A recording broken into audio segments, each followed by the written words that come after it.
Good afternoon बच्चों। Sheet number revision की sheet number 4 में 25 क्वेश्चन थे, जिसमें हम लोगों ने पिछले वीडियो में 20 क्वेश्चन तक सॉल्व किया था और 5 क्वेश्चन बाकी हैं। तो आइए उन 5 क्वेश्चन को हम लोग और सॉल्व कर लें और उसके बाद हम लोग अपनी next DPP deep logging wave की करेंगे।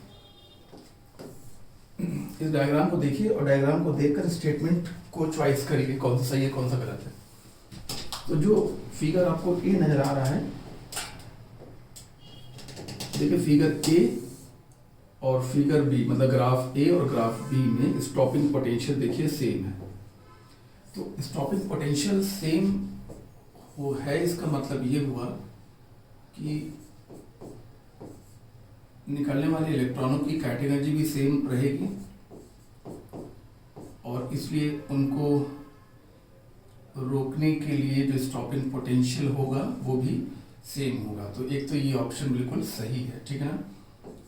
और काइनेटिक एनर्जी सेम तभी होगी जब फ्रीक्वेंसी सेम होगी, ठीक है ना। तो एक तो ये ऑप्शन हो गया, ठीक है।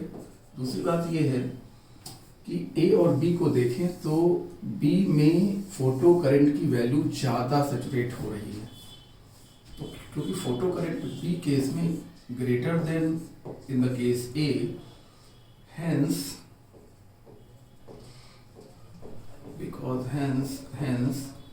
and this is because and this is hence B case में रेडिएशन की इंटेंसिटी ए केस से ज़्यादा होगी, ठीक है ना। ये ऑप्शन हो गया।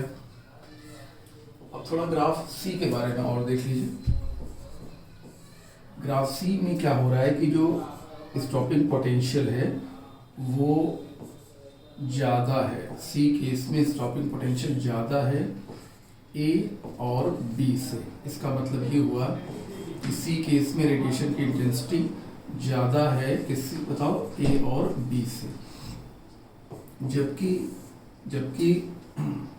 सी और बी की सैचुरेशन करंट की वैल्यू बराबर है, तो क्योंकि I C is equal to I B, इसलिए आप कह सकते हैं कि सी केस में रेडिएशन की इंटेंसिटी बराबर है बी केस से।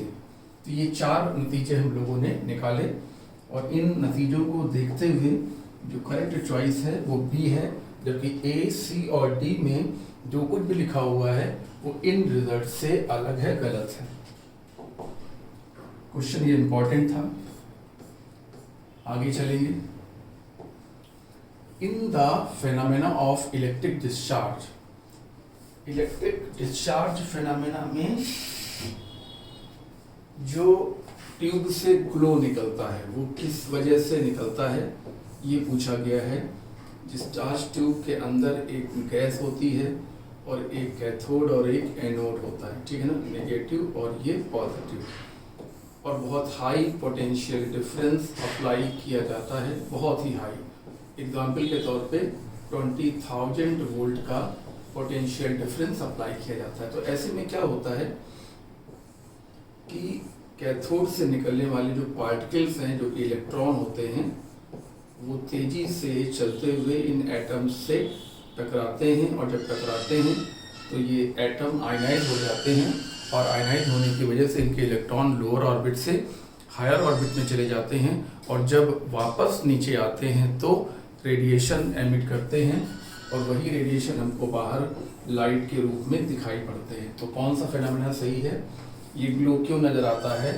Collision between the atom of gas नहीं, collision between the charged particles emitted from the cathode and the atom of the gas, बिल्कुल सही है। और इसके अलावा बाकी ऑप्शन सही लग जरूर रहे हैं पर वो सही नहीं है। सबसे सही जो ऑप्शन है वो सी है।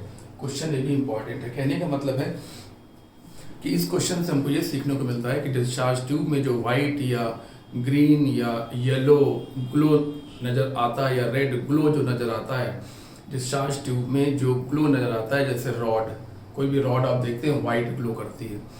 तो डिस्चार्ज ट्यूब में जो ग्लो नज़र आता है वो किस वजह से नज़र आता है कि हाई पोटेंशियल डिफरेंस की वजह से कैथोड से निकलने वाले पार्टिकल, मतलब इलेक्ट्रॉन्स, गैस के एटम से टकराते हैं, उन्हें एक्साइट कर देते हैं, लोअर ऑर्बिट में वैकेंसी बन जाती है तो हायर ऑर्बिट के इलेक्ट्रॉन लोअर ऑर्बिट में वापस आते हैं और रेडिएशन एमिट करते हैं।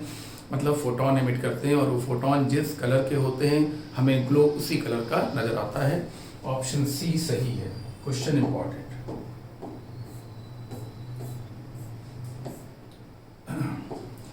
Work function of a surface, किसी भी सरफेस का जो वर्क फंक्शन है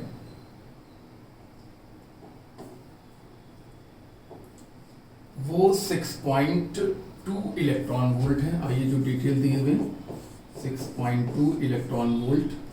the wavelength of incident radiation for which stopping potential is 5 volt.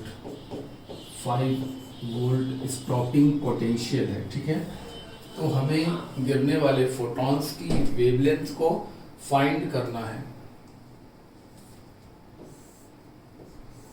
ये है मेटल सरफेस, ये है फोटॉन जिसकी वेवलेंथ लैम्डा है, ये है निकलने वाला इलेक्ट्रॉन जिसकी काइनेटिक एनर्जी Q होगी, और इसको रोकने के लिए स्टॉपिंग पोटेंशियल लगाना पड़ रहा है। कितना स्टॉपिंग पोटेंशियल है? V naught is equal to 5 volt. ये स्टॉपिंग पोटेंशियल है इलेक्ट्रॉन के लिए। वेवलेंथ हमको फाइंड करनी है। आइंस्टीन की इक्वेशन E माइनस W, ये हो गया E into V naught stopping potential is equal to HC by lambda minus W।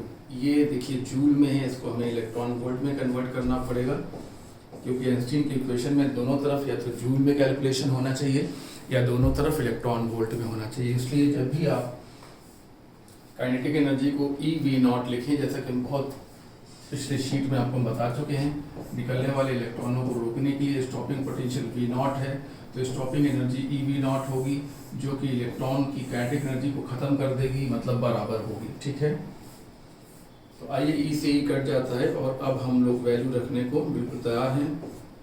Lambda minus W, ये है 5, ये 12, 400, वेवलेंथ हमको फाइंड करनी है, और ये है आपका 6.2। इस तरीके से 12400 upon wavelength is equal to 5 plus 6.2 यानी कि 11.2, ठीक है ना। इस तरीके से lambda is equal to 12400 upon 11.2, ठीक है ना। तो इसको सॉल्व करने पर आपको लगभग 1100 एंगस्ट्रॉम की वैल्यू मिलेगी, और ये जो वेवलेंथ है वो एक्सरे रेडिएशन की अपर वेवलेंथ के बराबर होता है। एक्सरे रेडिएशन की अपर वेवलेंथ यानी कि अल्ट्रा वायलेट से ठीक पहले की वेवलेंथ है ये। अल्ट्रा वायलेट के ठीक पहले क्या होता है? एक्सरे होता है। कैसे? देखिए, gamma rays, x rays, UV radiation, फिर VIB, GYOR, उसके बाद इंफ्रारेड रेडिएशन, उसके बाद radio wave and microwave, radio wave और फिर माइक्रोवेव। तो ये है, तो इस अल्ट्रा वायलेट यूवी के ठीक पहले का जो रेंज है वो है 1100 एंगस्ट्रॉम, जो कि एक्सरे की रेंज में आएगा। तो ऑप्शन डी को आप सही करेंगे, ठीक है।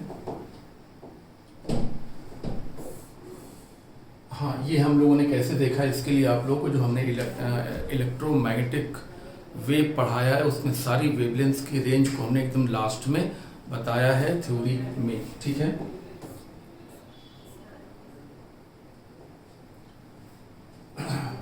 A 5 watt source emit the monochromatic light of wavelength इतने angstrom when placed 0.5 metre away. चलिए, क्वेश्चन मैंने समझ लिया है, और अब इसका सलूशन मैं बताऊं। पहले क्वेश्चन आपको समझा देता हूं। क्वेश्चन ये है कि जब किसी सरफेस पर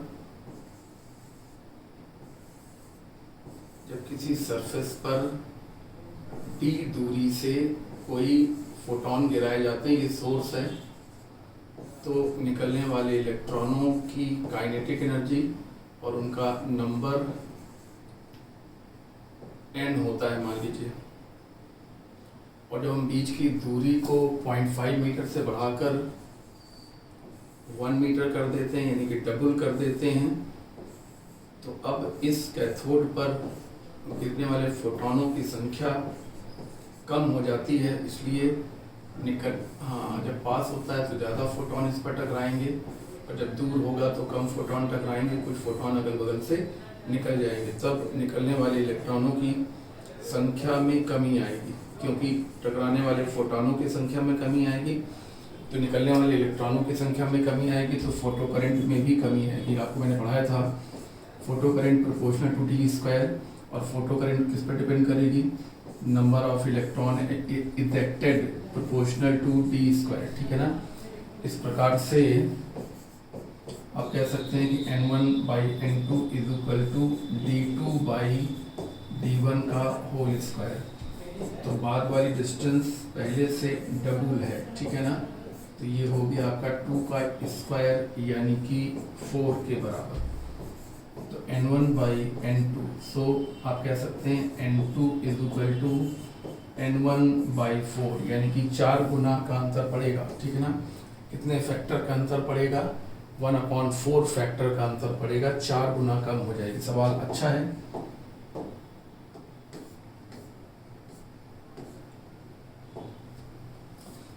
A photocell employs photoelectric effect to convert, क्या करने के लिए होता है। फोटो इलेक्ट्रिक इफेक्ट में क्या होता है ये आपको अच्छी तरह पता है। इसमें फोटोनों की एनर्जी को इलेक्ट्रॉन्स में कन्वर्ट किया जाता है, यानी कि फोटोनों की नंबर यानी कि इंटेंसिटी को इलेक्ट्रॉनों की संख्या यानी कि इलेक्ट्रिक करंट में कन्वर्ट किया जाता है। तो intensity of illumination into a photo electric current, इसमें ये शब्द लिखने की कोई ज़रूरत नहीं है, ये हटा दीजिए आप, ठीक है ना। और ये भी लिखने की कोई ज़रूरत नहीं है, सिर्फ ये लिखने की ज़रूरत है intensity of illumination photo current, है ना। जितना ज़्यादा इंटेंसिटी के फोटोन गिरेंगे उतने ही ज़्यादा फोटो इलेक्ट्रॉन निकलेंगे, यानी फोटो करंट भी उतनी ही ज़्यादा होगी, क्योंकि हम जानते हैं कि जो फोटो करंट है वो proportional to intensity of incident photons. ये देखिए ये रूल है, ठीक है। इस प्रकार से 4th नंबर शीट की पिछली शीट में 4th शीट में जो 5 क्वेश्चन बच गए थे वो हम लोगों ने सॉल्व कर लिए हैं।